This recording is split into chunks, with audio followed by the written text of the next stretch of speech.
Assalamualaikum warahmatullahi wabarakatuh. Alhamdulillah alladzi hamdan thayyiban barakan fihi alladzi yuhibbuna rabbuna yarda. Allahumma shalli wa sallim ala sayyidina Muhammadin wa ala alihi wa ala amma ba'd. Alhamdulillah, bagaimana kabarnya teman-teman pesilat dari keluarga besar Kampung Silat Jampang maupun keluarga silat dimanapun berada, dan juga seluruh saudara-saudara muslimin dan muslimat.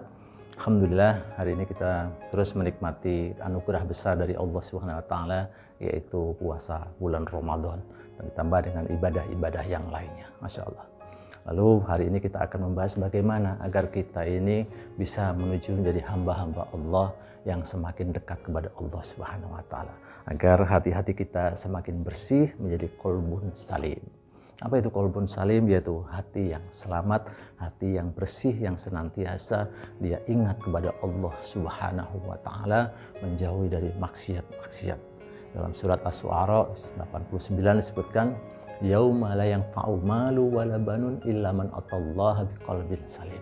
Ingatlah pada nanti suatu hari yang di situ tidak bermanfaat harta maupun anak-anak, kecuali apa?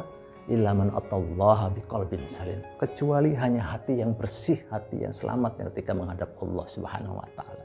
Nah, hari ini bagaimana prosesnya agar kita bisa menjadi hati-hati yang selamat?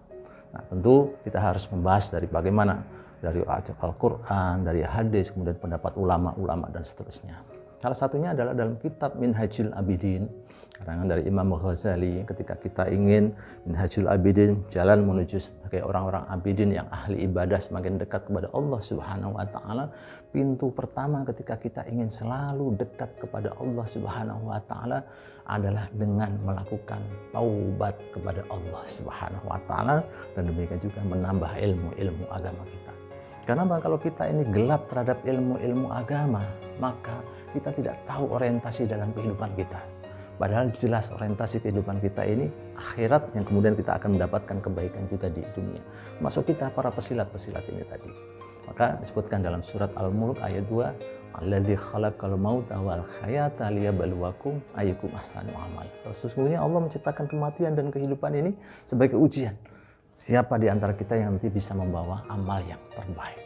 Nah, para pesilat sekalian, tentu ilmu ini penting. Maka disebutkan dalam hadis Rasulullah sallallahu alaihi wasallam, man yuridillahu fi khairan yufaqihu fiddin. Barang siapa yang dikehendaki menjadi orang baik oleh Allah Subhanahu wa taala, maka dia difaqihkan, dia cukupkan ilmunya, dipandaikan dalam urusan agama. Nah, tentu ketika kita latihan silat, jangan lupa ilmu agamanya. Kalau dulu kan ngaji sama silat itu selalu menjadi satu paket.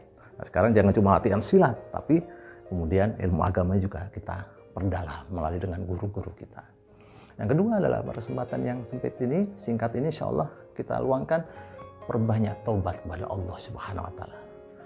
Ingat Nabi Adam alaihissalam, disebutkan dalam kitab Minhajul Abidin dan juga kitab para nabi yang dikarang oleh Ibnu Katsir, bahwa Nabi Adam alaihissalam ketika hanya melakukan satu dosa, yaitu dirayu oleh setan iblis melalui Siti Hawa, kemudian memakan sajaratul khuldi, pohon keabadian yang ada di surga, kemudian dihukum 3 hal. Diturunkan dari langit, dilepas pakaiannya, dan dipisahkan suami istri.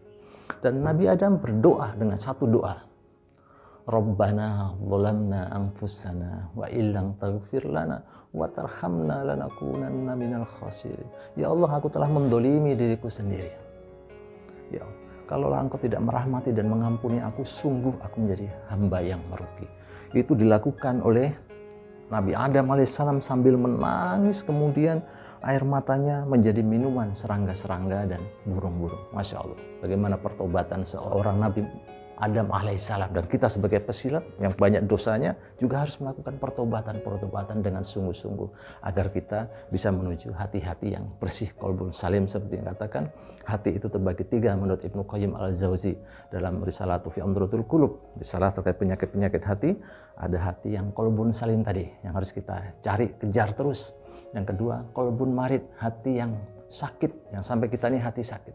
Fi qulubi maradun fazadahumullahu marada. Hati ini ada penyakit, dan jangan kebiasaan hati kita terus bertambah penyakit karena kita semakin jauh dari Allah, semakin jauh dari Al-Quran, dan semakin jauh dari orang-orang baik. Kita kejar orang-orang baik, kita dekati orang-orang baik agar hati kita menjadi baik. Jangan sampai kita termasuk kategori yang ketiga, yaitu qalbun mayyit, yaitu hati yang mati. tidak pernah tergerak untuk melakukan kebaikan apapun. Diberikan kesempatan Ramadan, sedikit pun kita tidak bergerak. Sholat enggak, tarawih enggak, puasa enggak. Naudzubillah min dzalik. Nah, tentu yang sampai kita mengalami hal demikian. Mari para pesilat dan juga seluruh masyarakat di mana berada, kita manfaatkan Ramadan ini menjadi qalbun salim, mafirru ilallah, kita datang bertobat kepada Allah dengan sebaik-baik tobat kita sehingga kita bisa selamat di dunia wal akhirah. Demikian dari saya. Assalamualaikum warahmatullahi